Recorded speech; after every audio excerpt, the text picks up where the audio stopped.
I want to welcome everyone to 7 Best Negotiating Tips with Jack Tumminello. This is a fantastic webinar you're going to be participating in today. I think you'll learn a lot of things that you hadn't thought of before, so I'm glad you are all able to join us today. We also have on the call today representatives from Middlesex Savings Bank. They are one of the sponsors of SCORE, and we very much appreciate them. But we'll get to them in just one moment. But we're going to talk about SCORE and what we do, just in case you're new to us. So our goal as an organization is to share information with the small business community. And we do that in a couple different ways. One is sharing of information through our website, score.org. You're going to find templates you can download, videos you can watch, articles you can read, lots of fantastic information. So if you haven't been to the website, take a look around. The other way we share information is through our webinars and workshops. We do advertise those through our website, through our newsletter, through social media. Most of them are online, but we do occasionally have a few in person. Generally 1 or 2 a month are in person. So watch for those events to be posted. The most important thing that SCORE does, however, is our mentoring. And our mentors are volunteers. They come to SCORE with a wide variety of skills and experiences that they want to share with you. We work with folks that are trying to decide if small business is right for them. We're working with those in the planning phase, and we're working with those that are already in business. People come to us with needing help in all different areas, whether it's building a business plan, scaling their business. Maybe they're struggling with figuring out how to do marketing. Any topic you can imagine, we can look for a mentor to assist you. We can look at, of course, at our chapter level, the district level, or reach out to 10,000 volunteers nationally. The SCORE is a national organization. A beginning mentoring session is going to probably be about 40 minutes long. They want to know about you, where you're at, what your goals are, what your challenges are, and they're going to work with you to put together a plan so that you can achieve your goals. Our mentors work as a team. They will reach back to each other, invite others to co-mentor with them. So if you're meeting with one mentor, you're meeting with mentors in our whole chapter. They're learning from each other and making sure that you get the information that you need to be successful. Getting a mentor is very, very easy. Score.org website, blue box, put in your zip code, and then I'll match you to the chapter that's nearest you. They'll ask a couple questions, and then that information is used to match you to the mentor that best suits your situation. So we are planning to use Q&A for questions that you might have that you want presented to the presenter today. We'll use chat for everything else, but if you have a specific question for the presenter, put it into Q&A so I don't lose track of it, and we'll get through as many as we can. I do want to let you know that this presentation does go a little bit longer than our general 1-hour presentations. This one does go an hour and a half. We will be recording, or we are recording actually. So if you have to leave early for a meeting, no worries. We'll make sure we get that recording to all that attend today so that you can catch the ending. It will be posted to our website as well in about the next 24 to 48 hours at the score.org/Boston website. As per the graphic on the screen, it'll be under the local workshops. Previously, it'll be listed under previously recorded webinars. So we do want to welcome our sponsor, Middlesex Savings Bank. We do have Jeff Homoliski and David Bennett with us today. Jeff is going to tell us a little bit about Middlesex Savings Bank. He is the Senior Vice President and Chief Commercial Banking Officer for Middlesex Savings Bank, and we're very happy to have him with us here today. So we'll let you go ahead and tell us a little bit about Middlesex Savings Bank. Thank you, Teresa, and thank you, Jack. And we wanted to thank SCORE for putting this program together today. Middlesex Savings Bank, we're 189 years old. We're headquartered in Natick and focused in the Metro West area, but certainly with plenty of clients throughout Eastern and Central Mass and throughout the state of Massachusetts. We're committed to serving our local communities. We work with local businesses on a variety of financing solutions. Dave Bennett, our head of business banking, on the call today, and his team bring significant experience lending in the towns that we serve. And oftentimes they not only serve as a client's banker, but oftentimes become a trusted advisor to many of our clients. Work in areas of real estate, commercial industrial lending, and a variety of other types of lending. So I want to thank everyone for joining the call today. And also I hope everyone enjoys today's webinar. Okay, great. Thanks, Jeff. I'll let Jack go ahead and get his screen set. While he does that, I would like to introduce you all to Jack Tumminello. He is an entrepreneur and a retired CEO. Jack founded and built First Seminar, a company that became the largest reseller of training services in North America. It's that Amazon-like reseller experience led to a career negotiating business partnerships with colleges and universities, venture capital firms, Disney, Motorola, and numerous other organizations, both here and overseas. The 7 Best Negotiating Tips draws on his experience forging these deals. In 2018, Jack volunteered to share his experience and skills with SCORE members, and his negotiating skills programs quickly became one of our most popular offerings, and he has since trained hundreds of members. So thank you, Jack, for presenting again today for us. Oh, you're very welcome. I enjoy doing this, actually. So let me try and get us started here. And we're going to start from the beginning. Slideshow, let's go. Here we go. Everybody can see that, I presume? Looks Teresa? great. Yep, perfect. Okay, great. So, look, we've all been negotiating our entire lives. You know, as a child, as an infant, you were negotiating with your mom and your dad because when you were hungry, you would cry, and your mom and dad would then feed you, and the deal was done. So, you know, negotiating is a part of everybody's life, and it always has been a part of your life. So I'm not here to teach you how to negotiate. I'm really here to help you make a better deal. So I'm going to bring out some things that I think, after all the experience that I've had in the years and years and years, the things that have worked for me, the way that I developed this course, and I was never formally trained in negotiating. What I did was I just simply, about half a dozen years ago or so, my wife said, "Why don't you teach negotiating? You love negotiating with car dealers and things." And yeah, I do. And she said, "Why don't you just teach a course? You're great at it." And I said, "Well, you know, it's an interesting point." So I read a bunch of books and read all the principles and everything that they tell you. And then I went back to my own career and I just reverse engineered everything that I had done over the years and figured out what worked and what didn't work. And you're going to get the benefits of 40 odd years of experience built in an hour and 20 minutes or so. So let's get into it. First of all, a little bit of a primer. I need to bring everybody up to speed on what negotiating is. And just like your child, the infant and the parents, you're communicating. You're communicating in search of mutual agreement. And in the case of the child, it was feed me. So it's all about communicating with 2 people or 3 people, but it's really conversational.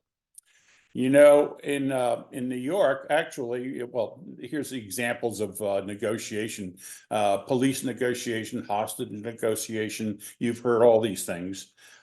This comes from a movie called Casablanca, where Ilsa and Rick are in the souk, and the guy's trying to sell him some lace, and she's agreeing or not agreeing. But essentially, it's a negotiation. He keeps changing the price. And finding some reason to change the price. He's trying to negotiate. He's trying to leverage her into buying. I know that when the World Series ends, my first attention is, what are the Red Sox going to do this year? Who are they going to acquire? Who's coming? Who's going? Are they going to have a better team this next year? Are they going to trade a Mookie Betts again? You know, or a Babe Ruth. But those are negotiations, very serious negotiations, obviously millions and millions of dollars. If you do an acquisition, you're in the millions and billions of dollars for a lot of acquisitions and things. So big deal. This is one of my favorite movies in terms of negotiation.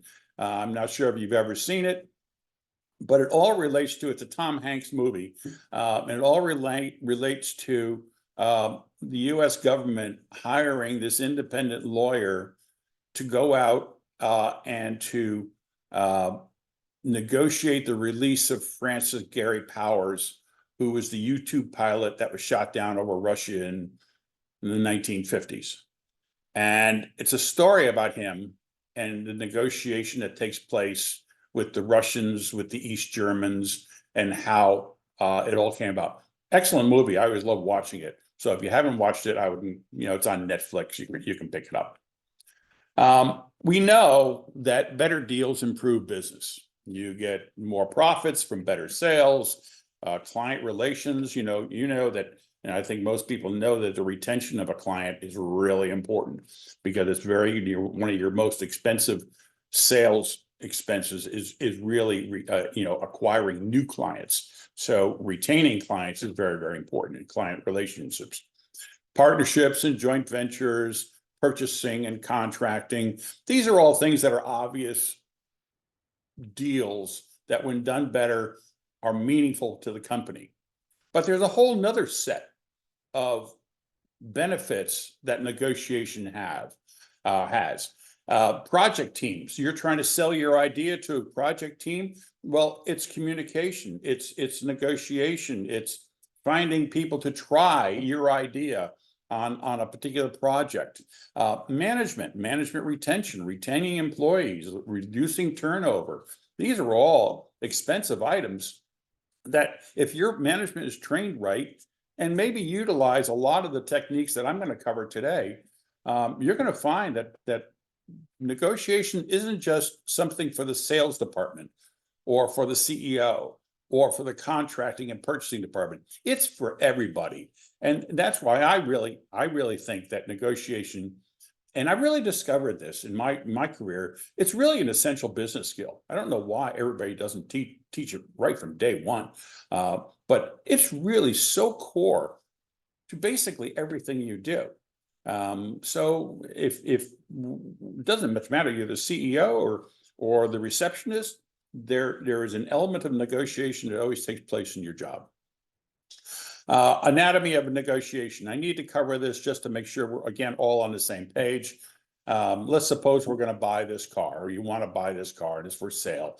So if you're the buyer, you're going to come into the negotiation and you're going to say, hey, in your head, you're going to say, well, I'd love to buy this car, but I don't really want to spend more than $4,500, which in this case would be the aspiration price. And that's what they call it, the aspiration price. That's what you'd want to buy it for.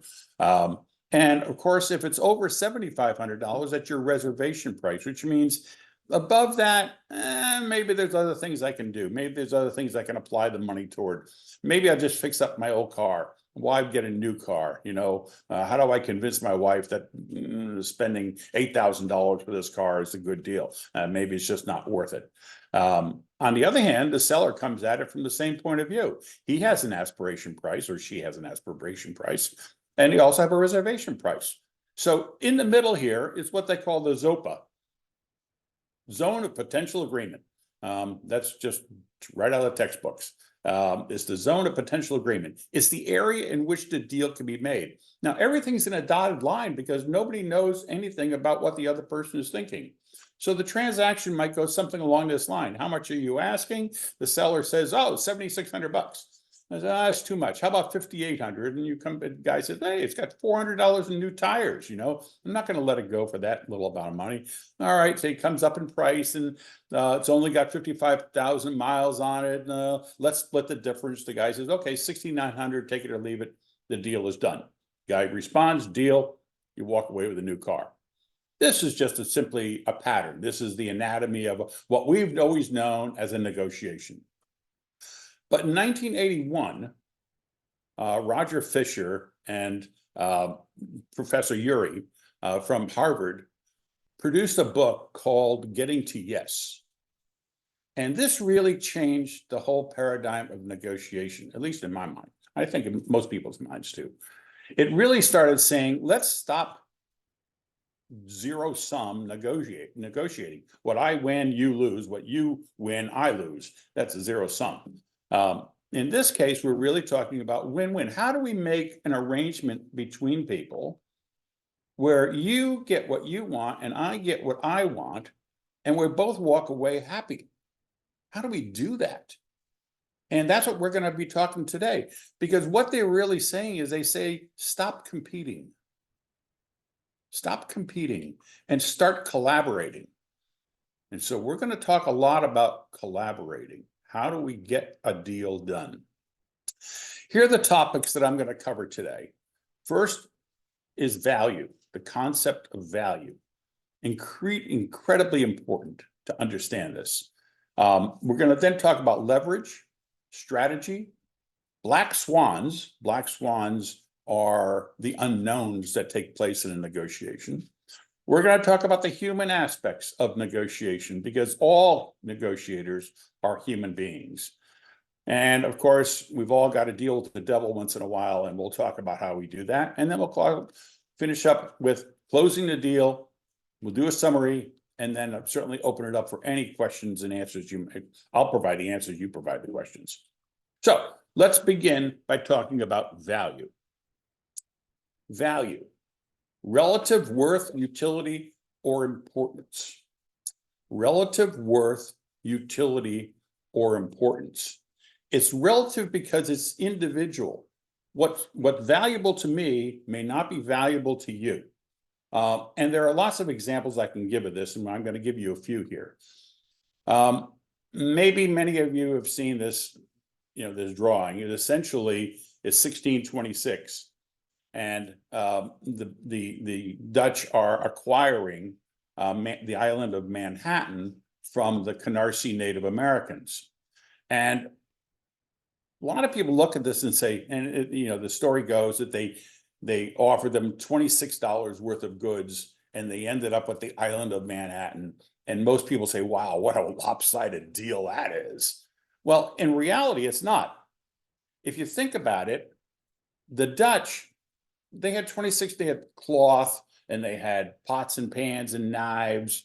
And that's what they were giving up. Well, for them, it was nothing, because they could get more of those things. It was very abundant, and it was no big issue for them. So the value of that product or those products was very small. But what about the Indians? What about the Native Americans? They looked at it and they said, wait a minute, you want this land, okay, and you're giving us this. We don't have pots and pans. We don't have knives. And the one thing we do have is all the land and water and sky in the world. We've got more than we know what to do with. So if you're willing to give us this, yeah, you can have this stinking island. We got to use our boats to get across on it. Can't get here. So they did a deal. So for the Native Americans, it worked. It wasn't lopsided. They ended up with some things that they had never had before, and maybe learned a new technology that they didn't have before. And the Dutch, of course, ended up with Manhattan. Now, a little bit of the backstory on this. These are the Canarsie Native Americans. Canarsie is a section of Brooklyn, which is out near JFK Airport. Well, as the story goes, the Canarsie Native Americans were simply on Manhattan, the island, hunting. And they ran into the Dutch, and they put this deal together. It turns out that after they did this deal, the Canarsie Native Americans went back out to where they were from, and the Dutch had to renegotiate the deal with the actual occupants, Native Americans on Manhattan. So they did it twice.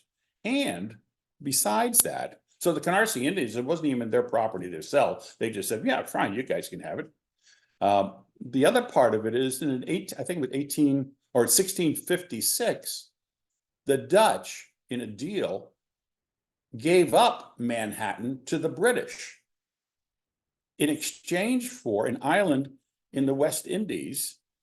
I think it's West Indies, in the Indies, in Indonesia, that had spices. And nutmeg was the big spice. So they gave up Manhattan in exchange for nutmeg. Can you say that that's a little bit lopsided? Well, it turns out that nutmeg at that point in time was a huge item of value, and people were spending lots and lots of money to acquire it. So there's lots of components here. So 3 points about value. It's individual and personal. If I came back from Europe and I had a €100 note in my pocket, and I turned around and I said, anybody offer me, if I were standing in the class here, anybody offer me some money for this, because I'm not going to use it again. I don't plan to go back to Europe, but what am I going to do with a €100 note? And I need it now. I need the money now. So what will you offer me? Well, one person might say, well, I'm not going to offer you anything because I'm not going to Europe. What am I going to do with a note? Somebody else might say, well, I'm going to go. I'll tell you what, I'll offer you $70 for it when it's worth about 109 today's exchange rate. Or somebody else might say 100, might say 90, but it's all personal to the people who are now offering the deals, and hopefully to negotiate a deal.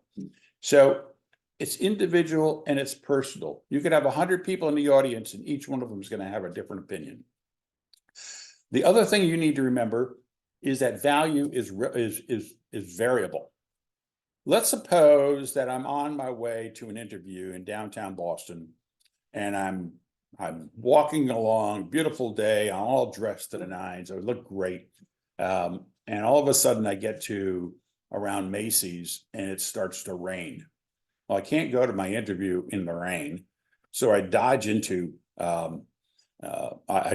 Macy's and I go over to the umbrella rack and I find an umbrella and I take it to the counter and I'm just about to buy the umbrella. And I look back outside and it's sunny out again. It was just a shower. I put the umbrella back on the rack and I leave. So, it's variable. It can change from moment to moment. And finally, about value. Value is relative. It's your perception that's the reality. So in this situation here, you have a father that's playing with his kid and he's tossing him up in the air. And as the father sees it, father's looking, I'm just tossing the kid up in the air, the little thing, This is how the child sees it. Child sees it as, hey, dad, this is a little high, please don't do this. And of course, the mother is looking at it and saying, what the heck are you doing? Get out of the road, first of all. And second of all, stop throwing my child up in the air like that. So it's what each person perceives. So the first tip I will offer you, and this is really important, the first tip is don't assume what you value is what others value. So when you go and you're going to negotiate with somebody, keep in mind that you have to discover what they want. You can't project what you think is valuable onto them. Leverage. What is leverage? Negotiation leverage is what you use to push or pull your counterpart to your position, and vice versa. There's positive leverage, such as you can offer a discount to somebody, you can customize a service, you can add those ads on TV, call now in 5 minutes and we'll double the offer. It's it's a act fast type of leverage to get you to make a deal with them. The last thing I want to point out here is it's not always about money. It can be about a performance review, and I'll give you an example. A few years ago, I had an overflowing dishwasher over there, and it ruined my floor. The water got underneath it. I woke up in the morning and the entire hardwood floor was all buckled up. It was a mess. So I had to find somebody to take the hardwood floor out before I could get somebody to put a new hardwood floor down. So I went to a guy, came back, gave me a price. And I sensed that the price was a bit high. And I didn't know what, I had to kind of go with the flow here to see what he has to say. But my sense was that, gee, that sounded a little high. So I said, I tell you what, I said, look at that, I can't afford that. I said, I'm going to have to do some shopping around. I said, but I'll tell you what, if you can lower your price, I'll do something for you. I'll write you a performance review. Because I write lots of performance reviews on travel and that type of thing. I always give Yelp, check out Yelp. So I always write reviews. And he said, okay. He reduced the price by $500. And I was happy for two reasons. One, it would take me about 5 minutes to write a review. And two, it gave me the leverage to know that he knew that I was going to write a review. And if he didn't do a good job, it was going to be a negative review. I promised a review, not a good review. I'll give you a good review if you do a good job. So just a story. It doesn't have to all be about money. And then there are negative things. You can say, you haven't paid your rent, you're out of here. There's all sorts of penalties, which is called interest. You guys from the bank, somebody doesn't pay their loan, you charge them interest, or you charge them a premium, or you charge them a penalty. But those are all negative points to get the deal done. And the deal is pay your loan, right? So, and I have put performance review on a negative thing. I wouldn't tell people, hey, I'm going to do a bad review on you unless you do a good job. That doesn't work. So let me ask you a question. How do you feel in a job interview if it's the only opportunity you have? How do you feel? I bet you feel nervous, concerned, anxious, lack of confidence, maybe, willing to negotiate, willing to accept anything that comes across. How do you feel when you already have another job offer? Confident, good, I can get another job, this is great. Let me at him. I'm going to do great in this next interview. This is your plan B. And in negotiation, your plan B stands for BATNA, your best alternative to a negotiated agreement. Remember back in selling the car, buying the car, each one of those guys had a reservation price. The reservation price was really their BATNA that says anything above this or below this, maybe, if you can't come up with my minimum sale price there, $5,500, maybe I should just give the car to my nephew who's going off to college and he needs a car. And he pays me $1,000 or $2,000, and my sister loves me because I really helped out my nephew. Maybe it's that type of thing. But your BATNA is your best alternative to a negotiated agreement. And boy, this is really important. This is the thing that you strive toward. What are your options? What are you going to do? And smart negotiators never stop building their BATNA, because it gives them options, it gives them confidence, it leverages the best deals. And BATNAs are not static. They come and they go. If I were on my way to that interview and all of a sudden my cell phone rings and I pick it up and the guy says, gee, Tom, that job I was going to offer you, and I was writing the letter, I couldn't get it approved. So all of a sudden you go from a job you have in your hand to no job, and you're now on your way to this interview. It could also lessen and improve. The salary could change. Current BATNAs can be developed. You might say to the guy, well, gee, I'm on my way to another interview. I'll have to see how this all comes out after this next interview, so whether I go with you or this new company. Or you may get a phone call from a friend who says, aren't you looking for a job? I have a friend of mine who's got a company and he's looking for somebody like you. So new BATNAs can always come, but you work at them. You find new ones. We're going to talk more about that a little bit later too. So tip number 2, never stop building your BATNA. Find your BATNA. Have a BATNA. If you don't have a BATNA, if you don't have an alternative, if you don't have a plan B, you're really not in a good place to negotiate. Strategy. Remember the question, I get this all the time. Should you be the first person to offer? Should you be the one to make the first offer in a negotiation? Is that, should you or shouldn't you? I was surprised by this, but when I add this to a group, usually 60% of the people say, yes, you should be the first one to offer. And the actual answer is no. I'm sorry, did I get that wrong? You should be the one who does the first offer. Don't let the other person offer first. It's what they call anchoring. And this is called the great anchor debate. And anchors create cognitive bias. They change your mindset. I'll give you a couple examples here. Here's a psychological test, social psychology. Group A was asked, are there more or less than 2,000 jelly beans in this jar? And how many do you think there are? And then group B was asked, are there more or less than 6,000 jelly beans in this jar? And how many do you think there are? Well, here's the scatter diagram. The ones who said 2,000 are looking at their estimates are way down here. The ones that had 6,000, they heard the number 6,000, and that created a cognitive bias. And they heard 2,000, you're drawn to it. So, going first anchors the situation. Another example.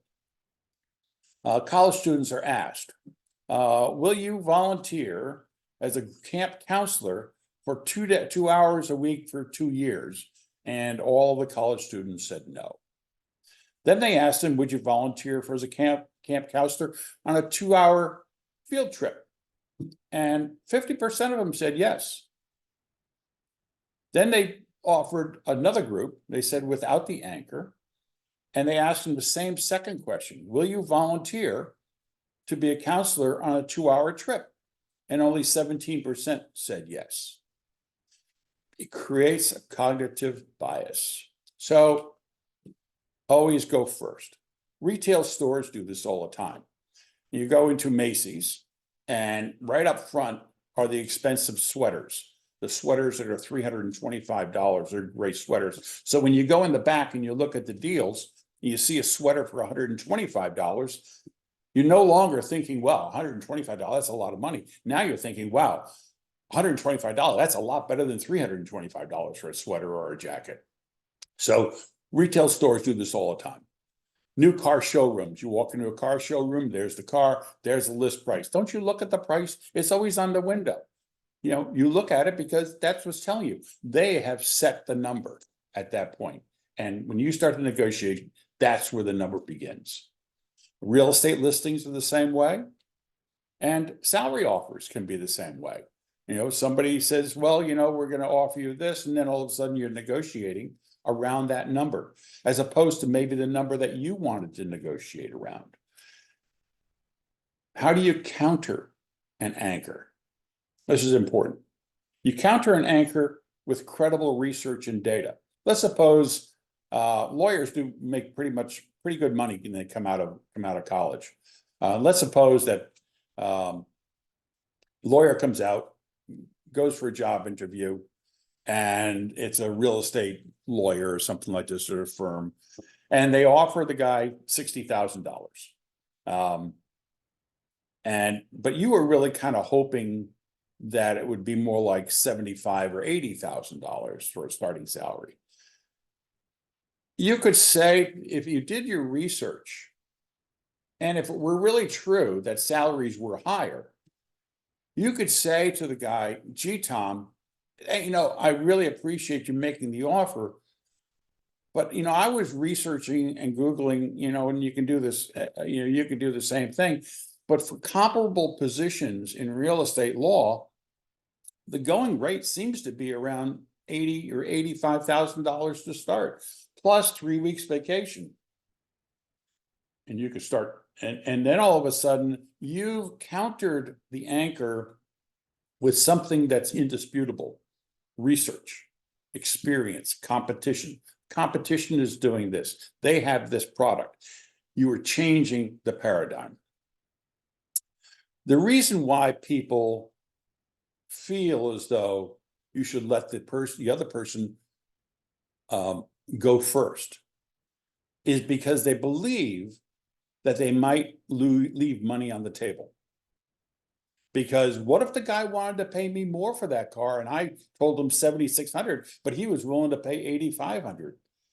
I'll never know that. Well, the way you do that is what they call benchmarking.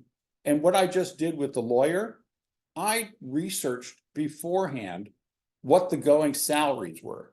You can research beforehand what the prices of the cars are, so that by offering a price, you're in the ballpark already. You don't have to be guessing. You've already benchmarked the deal. So tip number 3, go first and anchor. Black swans. Black swans are unknowns. Oh, 1600s. It was believed that all swans were white. And then there was an explorer who went to Australia and was sailing around Australia, ended up on the western part of Australia and discovered flocks of black swans.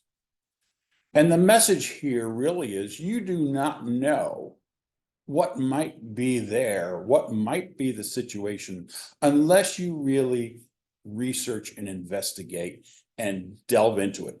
Making the assumption, you know what assume means, making the assumption that there are only white swans would have been wrong in this case. Let me ask you a question. Here's something you can take for a moment here. I have 9 dots here. And if I were to ask you to connect the 9 dots, okay, with straight lines without lifting your pen from paper, could you do it? So you look at it and you say, well, I could do it. Well, since we don't have a lot of time, I'm going to give you the answer right away. So you would draw a line something like this. Then you would go up here, and some of you might say, wait a minute, you're outside the box. There is no box. You perceived a box. So I go down this way and I go over here. So the perception that you had was wrong. You didn't think about, well, what if? They're 9 dots. Nobody said they're 9 dots in a square form. So before you can think outside the box and think about negotiating with somebody, you have to be smart enough to know that you're in a box. You don't have all the information. And if you think about it, this is your box. First of all, you have your DNA and your instincts, core to who you are. You have your education and your training, core to who you become. You have your life experiences, which tell you a lot of things. And then you have your business. Well, close that box up. That's your box. You live in that box. And until you open up the box and realize other people don't live in the same box, you're going to always be assuming that what you value is what others value. So you've got to take a different approach. And you've got to discover the black swans. Here's an example. This is 2011. 2011.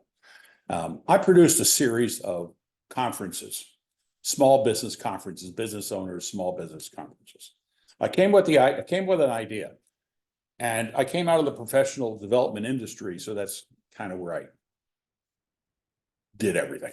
But I came with an idea, and I said, small business owners never really get good training. I mean, you're getting it here through SCORE, but there's a lot of people who don't get training. And yet the big companies go off on these boondoggles and they get training and they get everything, but the small business owner gets nothing. So, but small business owners, there's millions of them, and they can all use the training that Disney provides. Disney has an institute, Disney Institute, and they provide training. Expensive, but they provide training. So I came up with the idea that I would produce a series of conferences. This one is leadership and people management. I would produce these conferences and I would market them through chambers of commerce. So what I did was I went to chambers of commerce and I said, hey, if I produced a bunch of series of seminars with Disney, would you promote it to your members? And they said, yeah, that'd be great. Yeah, that's fantastic. And then I went to Disney and I figured out how to get down to them. And I got the Disney Institute and I showed them the market that they were missing. And they said, that's really great. So we put it together, but there was one missing piece. I had to have the hotel rooms. So I had to negotiate a third deal, not just with the Institute and not just with the Chambers of Commerce, but I had to negotiate a deal with the hotel group, different groups at Disney. And so I was talking to the guy, and he was giving me these prices of $300 and some odd a night, and I wasn't going to be able to make that work 3 nights, put somebody down there. The economics wasn't going to work. And so we chatted and we chatted and we chatted and we talked. And he said, we have certain weeks at Disney World that are off weeks for us. Do you think you could hold your conferences the weeks that we have openings, that our volume is down? And I said, what weeks? And he began to give me weeks. I said, yeah, they work. So we found a way of connecting. But if we hadn't persisted in trying to figure out how we can do this and just assume that the $325 a night or whatever it was going to be was for all 52 weeks, that would have been the assumption. But it turns out that there were weeks that they were willing to sell half price.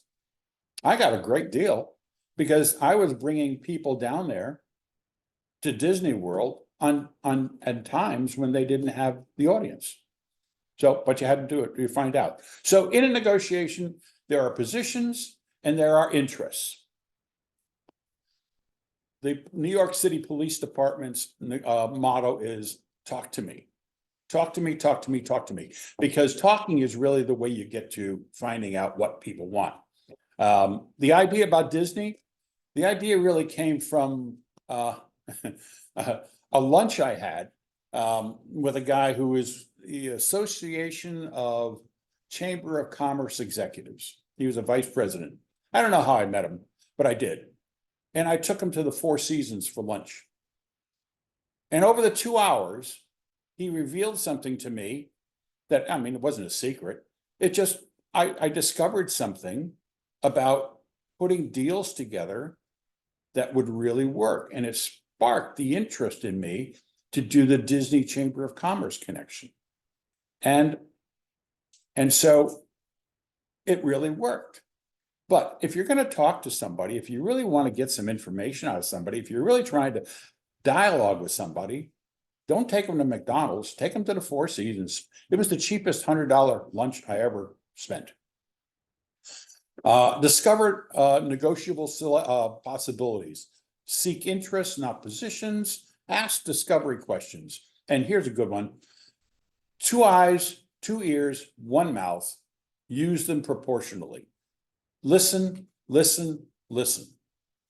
And get people to talk, ask questions, ask open-ended questions, talk to people. You're going to hear things that you may not know already. Any of you hear the phrase, you're not listening to me? That's because great negotiators work at it. First of all, they pay attention when somebody is talking. They listen completely, and we're all guilty of this. You're listening to somebody and all of a sudden you jump in to finish the sentence or to finish the thought. You're not listening completely. There's no period or question mark at the end. You're jumping in halfway or a third of the way through. Listen to learn. What can I learn from what this person is telling me? Avoid rebuttal listening. It's very easy to be sitting there listening to somebody and your mind begins to say, oh, wait a minute, how am I going to rebut what this person is saying? And what else am I going to say? Stop it. Be thoughtful. Listen. And ask clarifying questions. Very common. Just tell me, can you elaborate a little bit more on that? Tell me a little bit more about that. The deal that I did at Disney really reflected off of a deal that Chambers of Commerce had with a guy who was sending people to China for 2 weeks. And that guy had put a deal together with the Chinese government and with, I think it was, you go to China for $2,000 for 2 weeks, and they would introduce you to all sorts of businesses and things. It was subsidized. So tip number 4, focus on interests, not positions. All negotiators are human. Oh, good timing here. All negotiators are human. Fail at this one, and you will not get deals done. So really listen up. This has become such a motto to myself, something so important to me, something that I carry in my head all the time. And from Maya Angelou, the author and poet, and she said, people will forget what you said. People will forget what you did, but they'll never forget how you made them feel. You think back in your memory, you might not remember what somebody said or what they did, but you certainly do remember the way they made you feel. And maybe they made you feel small. Maybe they made you feel embarrassed. Maybe they made you feel stupid. Maybe, all sorts of things. You may not remember what they said or they did, but you will remember what they feel. So when you're dealing with people, don't think, you have to think about what you said, you have to think about what you did, but remember, it's all about how that's translated into feelings for them. Here's an example of two guys sitting at a table, good posture, good conversation, looks like a good deal, this is what you want. You want to be engaged. The guy is listening, he's paying attention, he's respectful. And it begins with respect. Pay attention. I was saying before to the fellow from Middlesex Bank, I've been in something like 47 of the 50 states on sales calls and things. And when I used to make sales calls, whether that's Disney or Chambers of Commerce or anything, my old businesses and so on, I would go to the meeting, and if it were a half hour or an hour meeting, I would not take a note. What I would do was if it were somebody's name or a phone number or something like that, very specific, yeah, I'd write that down. But other than that, I would never take a note. But right after that meeting, I'd say goodbye. I'd find a Starbucks, I'd find a bench in the park, and I would write. And I would write everything that I heard. And I'd put it in the form of an email or a letter back to the guy, confirming that this is what we had talked about. And I've had more people say to me, yeah, Jack, this is really right on. This is exactly what we talked about.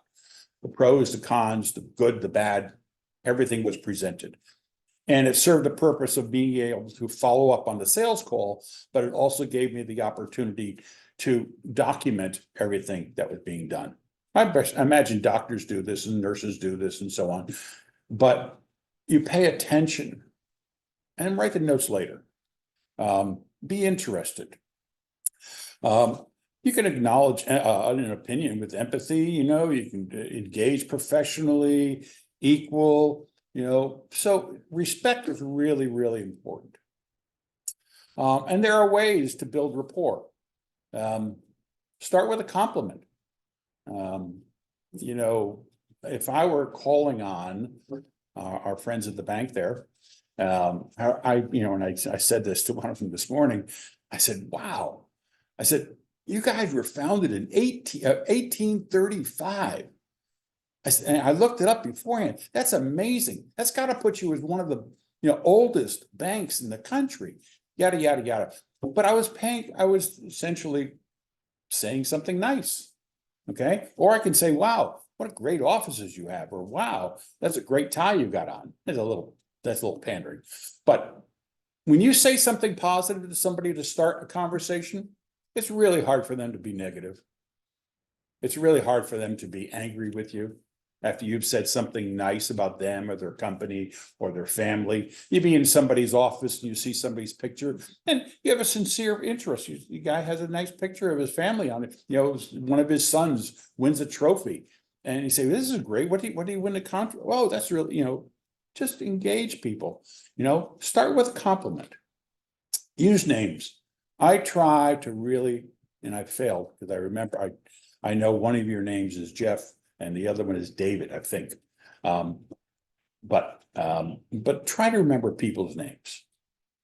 Express empathy. If somebody's having a hard day, you're having a hard day. co-own problems and team up. If I call, oh, here we go, Xfinity. Xfinity, got a problem? Okay, call them up and say, listen, I could say, hey, your system isn't working, or my thing is down, or and I got a tone in my voice. Or you can try and solve the problem. And to solve the problem, you would say something along the lines of, there's a joke that goes with this too. You could say something, listen, I'm hoping you could help me out here. Maybe we work together, we can solve this problem as to why my computer is down or why my TV is doing this. These people listen to lousy people all day long. Be nice to them, you know?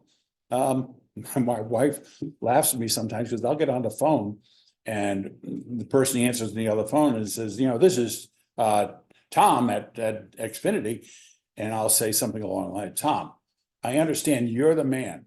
You're the man that can solve all the problems with my computer. And all of a sudden it's lively, it's conversational, it's funny. And he wants to be on the phone with me because it's better than picking up the phone with the next person screaming at him. And all of a sudden it works. Can you help me are probably the four most powerful words, 1, 2, 3, 4, four most powerful words you can say. I use this all the time. I used to call into companies, this is pre-internet and everything else, but I used to call into companies, and if I couldn't get to the president and I didn't know his number and I wanted to get to him, I might just dial a number in the company and somebody would answer and I'd act a little bit lost. And I'd say, I'm sorry for bothering you, but maybe, can you help me? I'm trying to get to the president's office. And they would say, sure, let me transfer you up there. Very powerful.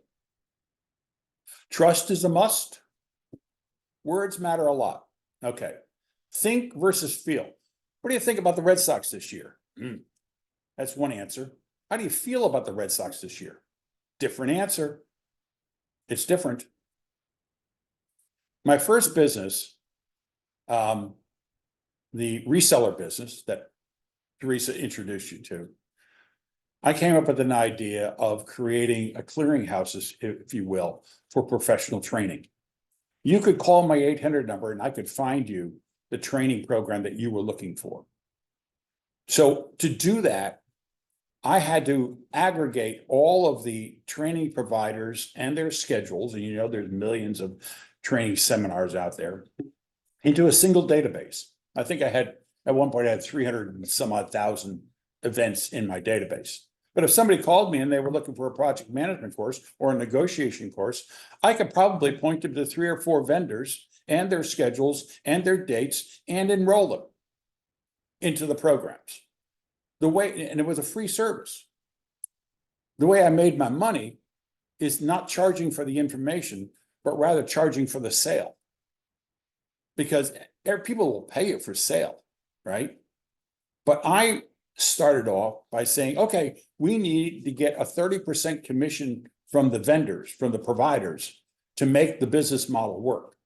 So sent my team out, came back a month later, haven't signed anybody up, and we're scratching our heads. Nobody wants to pay us 30%. They'll pay us a 10% commission, 5% commission, but nothing more than 10 or 11% commission. I go, oh. One of the guys says to me, why don't tell them that we want a commission. Let's tell them we want to buy their program at 70% a list. So we started. Never had another problem. Their interpretation of commission versus buying my program made a world of difference to them. It means I collected the money and I sent it to them. And they billed me. They didn't have to do the collection. They didn't do anything. My customers would pay me. I'd take my 30% and send 70% off to the vendor. I had 1,200 vendors by the time I sold the company. They'll never forget how you made them feel. Dealing with the devil. Yep, we sometimes have to deal with the devil. And it looks like this. So how do you deal with the devil? The devil is usually some assertive personality, man or woman, doesn't much matter. Old style, tough negotiator, wants to control, wants to feel important. And it gives a sense of uncompromising, closed mouthed, isn't going to talk to you, isn't going to give you an inch, isn't going to communicate with you. And it makes you really feel uncomfortable. Well, a lot of times you really can anticipate if you're going to deal with the devil. Maybe it's your boss, I don't know. But it happens. So how do you do it? Well, the first thing you need to do is build your own confidence. You need to go into that meeting prepared. You need to know your stuff. And I'll tell you, if you know your stuff, and it's good stuff, it's really tough for somebody to be difficult with you because you know the answers. And if there are tough questions that are going to come up, and there are always tough questions going to come up, you brainstorm the answers. You find somebody, you find your team, you find your management team. So I got to go see so-and-so tomorrow. Help me figure out what I can, he's going to ask this, he's going to ask that, he's going to brainstorm the answer, get the answers. And I often tell people, practice out loud. Because until you say something out loud, you really don't have control of what the message is. So like doing a presentation like this, doing it out loud which I started, you do it out loud. Because if you're just thinking about it along the way, it isn't the same as verbalizing. So practicing and saying things out loud is really very important. You get to own it.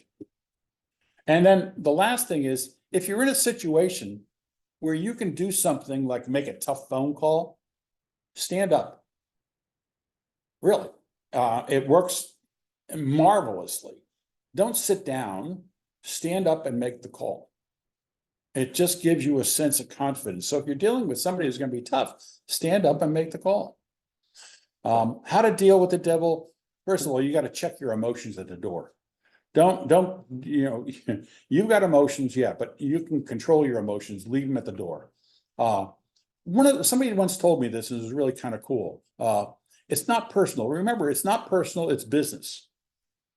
You don't know what's going on in that person's mind. And if it's just business, you could take it personally, but that's not really where they're going. You could be the unintended recipient of, I had an accident on the way to work today. I am crazy mad.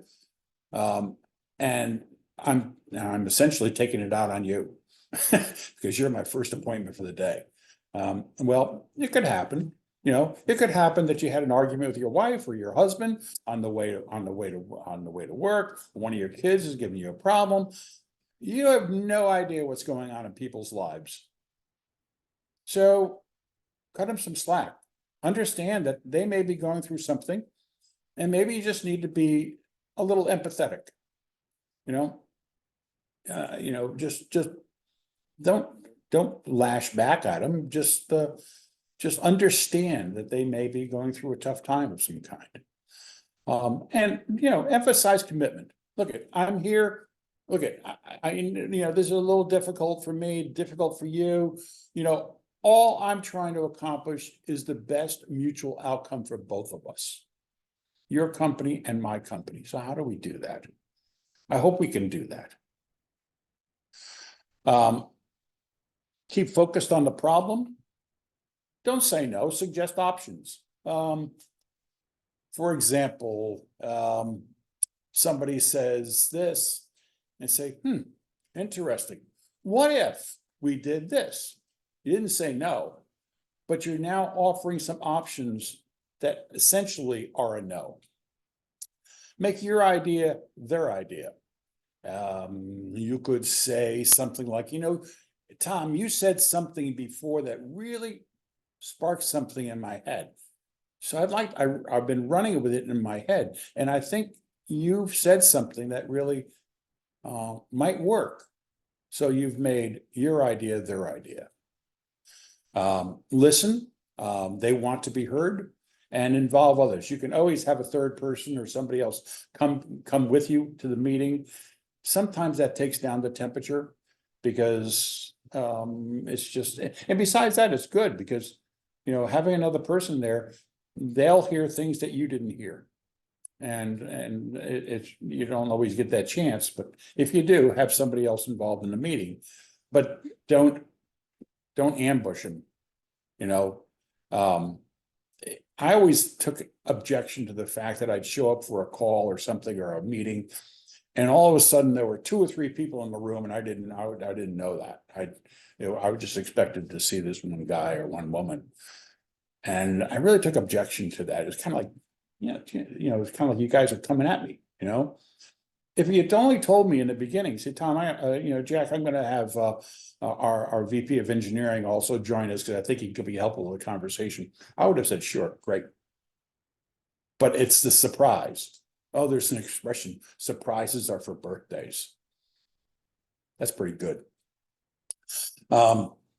If conflict arises, take time, take a break, allow some face saving. Don't box somebody in.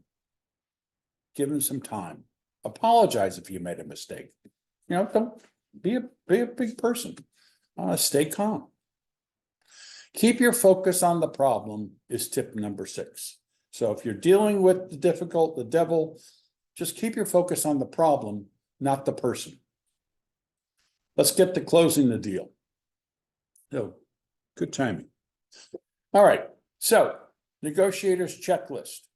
First of all, you should be spending 4 times the amount of time in preparation than you do in the meeting. So if you're going to have an hour meeting with somebody, you should be spending 4 hours beforehand getting ready for that meeting. That's just my rule of thumb. Hey, by the way, is this the decision maker? Or is this a surrogate? You need to know whether you're negotiating with somebody who can say yes, or you negotiate with somebody and they say, that's great, Jack. I'll take it to my boss and see what he has to say. That's not good. You got to deal with the decision maker. Build a strong BATNA, and if it's not a strong BATNA, find another one. I used to say to my salespeople, they would come to me, and everybody gets excited about a new sale they're going to get, and very legitimate. Salesmen are very emotional people.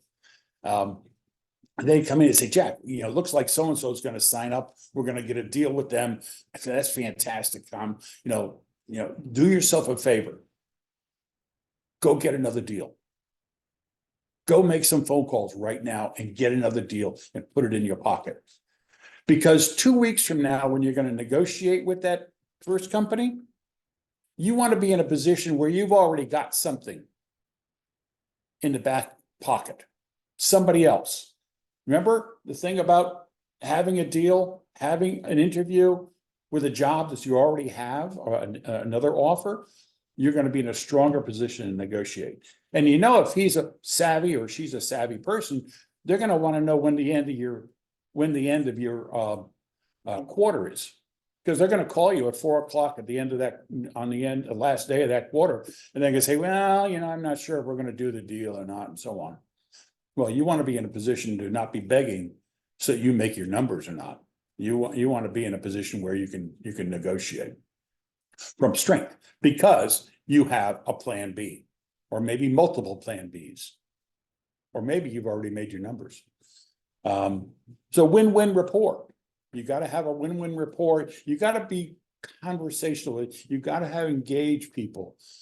So important to be talking to people. So important to be with people. Focus on interests.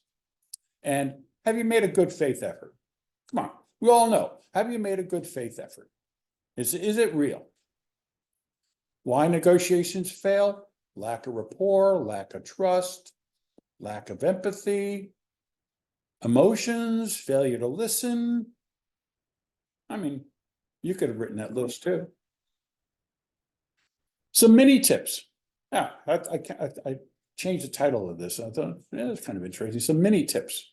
Don't burn bridges. Relationships matter.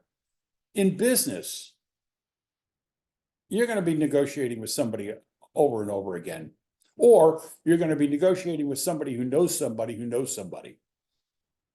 The world is too small. So don't burn bridges.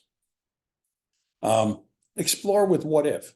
What if we were to do this? Well, what if if we were able to do this, would that make sense for you? Well, why would it make sense? Well, why wouldn't it make sense? What could we do? So what you're exploring. Keep an open mind. Listen, you don't have all the answers. Maybe they do. If the other person has an answer and is a great answer, well, don't let your ego get in the way. If they got a great solution and it makes you happy, great. But you have to listen to find that out. It's kind of interesting. You give good news in bites and bad news all at once. So if you got bad news for somebody to tell them all of it all at once. But if you got good news, you can string it out a little bit. People like to find $10, one time and then another time and then another time, because it's really better than finding $30 at one time. So string it out. Hear all the issues before negotiating. If you get into a negotiation with somebody and they say, well, we've got a few issues, we want to talk to you about them. You get together in a meeting and they say, well, the first issue that we have is this. And they want to negotiate that particular issue before they get on to the next issue. Don't do it. Don't do it. Okay, I understand that issue. Write it down. What's the other issue? What's the third issue? What's the fourth? And once you know all the issues, then you begin to negotiate. Because otherwise you're going to box yourself in. Have a full picture of what you're dealing with. Why do people have problems asking for agreement? And maybe it's just a fear of rejection. But you know what? All your counterpart can do, this is a great phrase, all your counterpart can do, all the other person can do is say no. And if they say no, what's that mean? That means, why? Well, let's go back. Tell me why this doesn't work for you. What would it be? You begin to go right back and you begin to explore what needs to be done. So tip number 7, all your counterpart can do is say no. They can't beat you up. They can't throw you out the window. They could yell at you, but come on, just say why. So let's go to the summary. Tip 1, value. Don't assume what you value is what others value. Tip 2, never stop building your BATNA. Tip 3, go first. Anchor. Cognitive bias. Number 4, focus on interests, not positions. They'll never forget how you made them feel. Let that sink in a little bit. Keep your focus on the problem. And all your counterpart can do is say no. And that's why I think a lot of what I covered today is not just for salespeople, contractors. It's for everybody. All the things that I talked about today are different aspects of everybody's business life. And the things that I talked about today to have win-win situations with people is an essential business skill. So I'm glad you enjoyed, well, I don't know if you enjoyed it, but I'm glad you attended today, and I hope it's meaningful for you. And I hope, I hope you'll give me feedback. Now, what I might add, thoughts, challenges, and I will now go to Teresa and see if there's any questions. Yeah, and certainly please get your questions submitted. How do you avoid looking manipulative when using the emotional tactics that you talked about? Be sincere. I mean, if you're gonna say something nice about somebody or something to somebody, you have to understand, you gotta find something that's sincere.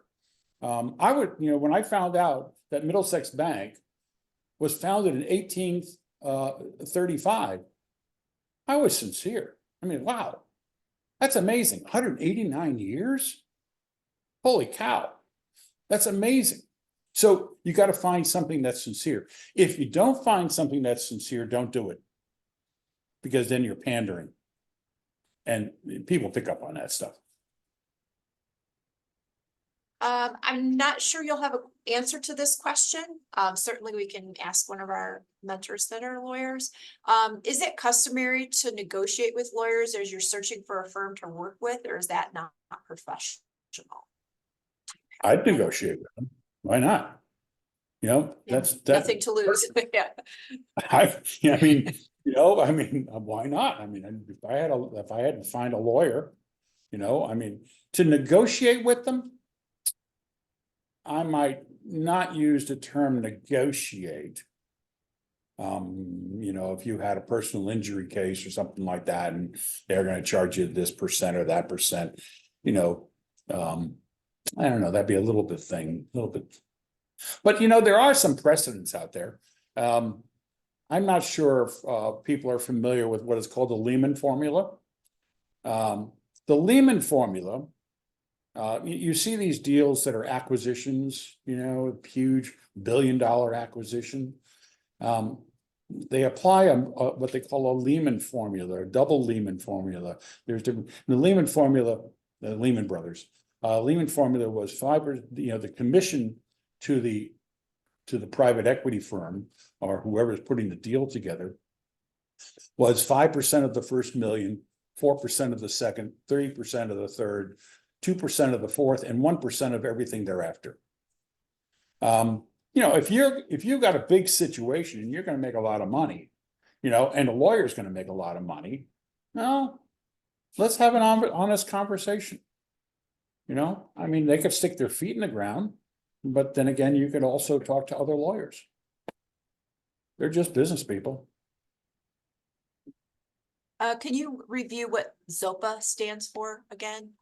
Yeah, zone of potential agreement. Don't get too hung up on it. It's just the area in which there might be a possible connection between the two of you. ZOPA. What would be the strategy to close an attempting to sell and leaving the door open? I'm sorry, say that again. Yeah, yeah, I'm not sure. That doesn't quite string together. Maybe you could ask again and a little bit differently. Okay. Do you have any tips for negotiating through Zoom? Through Zoom?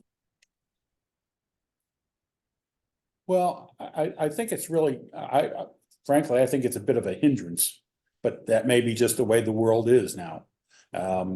Because you don't get the, why you make a personal sales call as opposed to a phone call, you lose some of that chemistry. But I think I would try to apply the same principles I talked about here today to that situation, to negotiating on a Zoom call. You just don't have quite the, you can't linger around and have coffee first and chat a little bit and just, you don't have that opportunity. I used to force myself to go travel because I knew that, I would have a much more better opportunity to go make a personal sales call than to do it on Zoom. I don't, or do it on the phone. And this is my my territory, which is the phone. So, you know, just, you get so much more out of just being with somebody. Okay, now I totally understand this question now. So you're in a sales meeting and you feel like things maybe aren't quite going your way. What is a good strategy to leave the meeting to help hopefully get a second meeting to keep things going? Well, I don't know the specifics, but if it's not going your way and you don't want it, in other words, you don't want it to become to a conclusion. I think that that's what they're saying, because you Yeah. think if it comes to the conclusion at this point, you're going to lose, right? You might say, Mhm. you know what? I think this has been a good conversation that we've had today. I think I need to go away and think about this. And can we get together again tomorrow? Or can we talk on the phone next week or something? But find a way of saying, be polite and saying, I think we've had a good conversation. I think you've told me where you're at.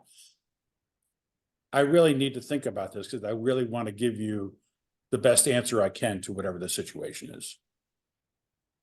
And I Be just put a link. Oh, sorry, go ahead. showing respect to them. And I actually just added a link into chat. We have a really good follow-up to this webinar. Is perfecting your sales conversations. And that's going to be on May 28th. So that's the link in the chat I just put in there, and that would be a good companion to what we've been talking about today. As for your negotiation checklist, how can you work around it if the contact person won't let you speak to the decision maker? Tactfully, because that's a very common thing.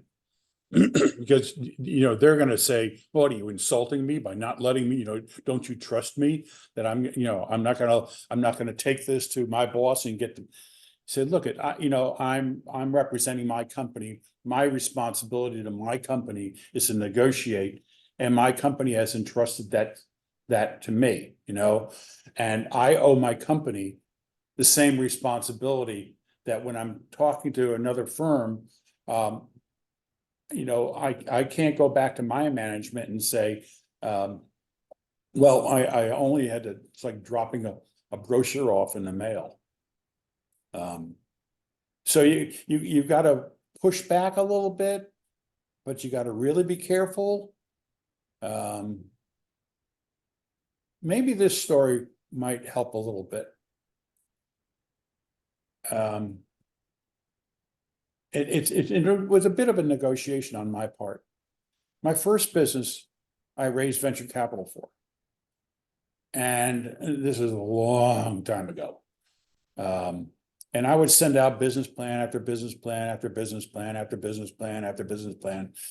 And I'd call a venture firm and they'd say, yeah, send me your business plan, And after a couple months of just sending out business plans and nobody ever coming back to the phone, I would call somebody and I would say to them, I'll tell you what. And they'd say, well, send me your business plan.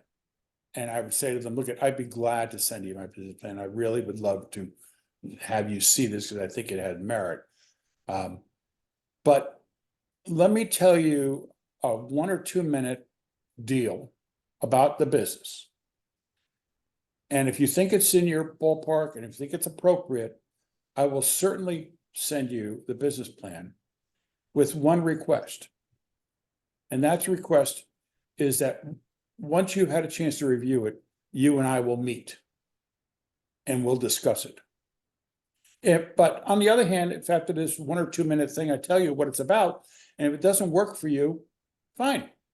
I'll move on, you'll move on, and we'll save both of ourselves some time. Totally respected. They loved it.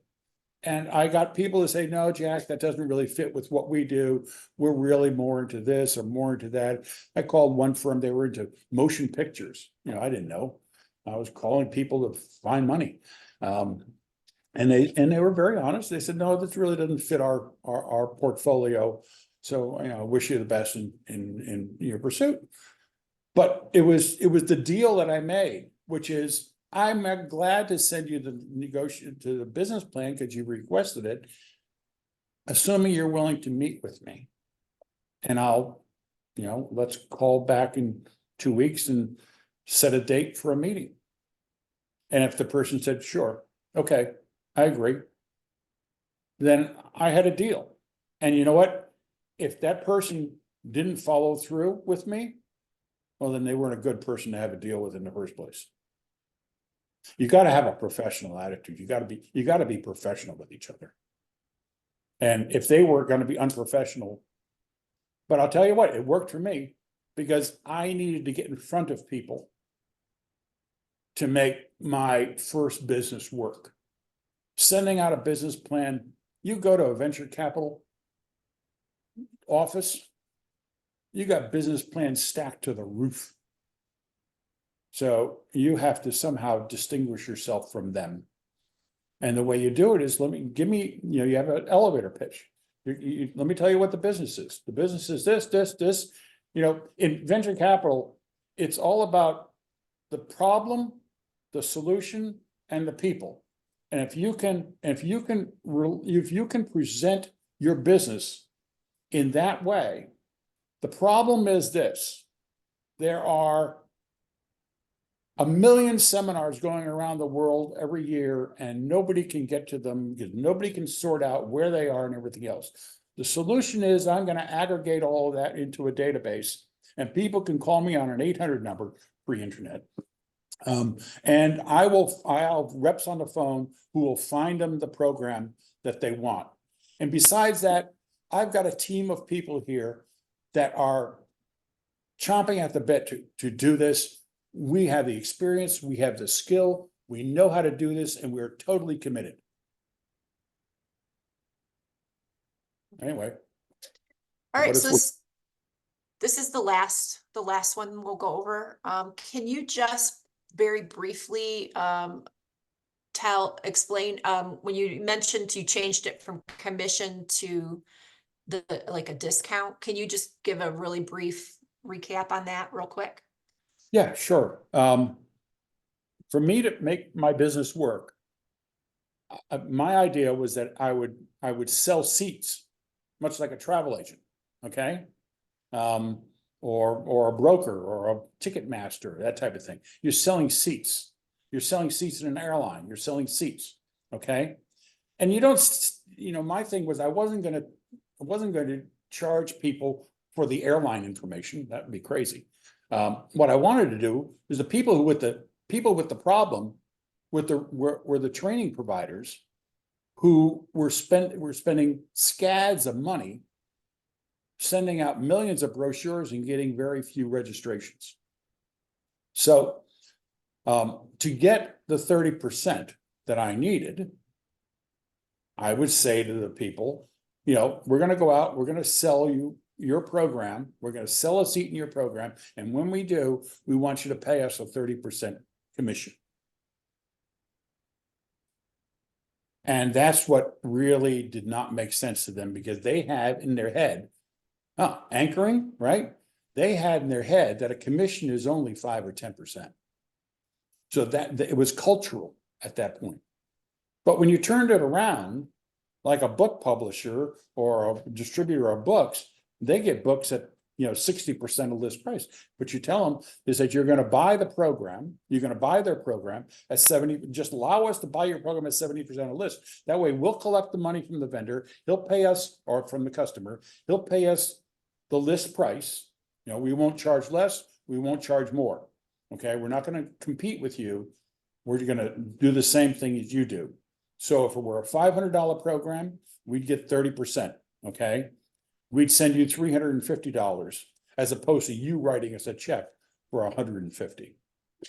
I'm not sure if that makes sense, but it changed everything. It was a word. Well, thanks, Jack. There's a lot of accolades in the chat and in the Q&A. Everyone's thanking you for the great content. We want to again thank Middlesex Savings Bank for being a sponsor of SCORE, and thanks David for being with us today. Okay, well, I think have a great rest of your day, everyone, and Remind them that this is going to be online for another week or two, the video recording. right, So if somebody right. missed I will something. send out a follow. Right, so we'll be sending out a follow-up email with information on how to watch the recording and how to reach out to SCORE or to Middlesex Bank should you wish to do that. So thank you, everyone. Thank you, Full. Thank you, Teresa.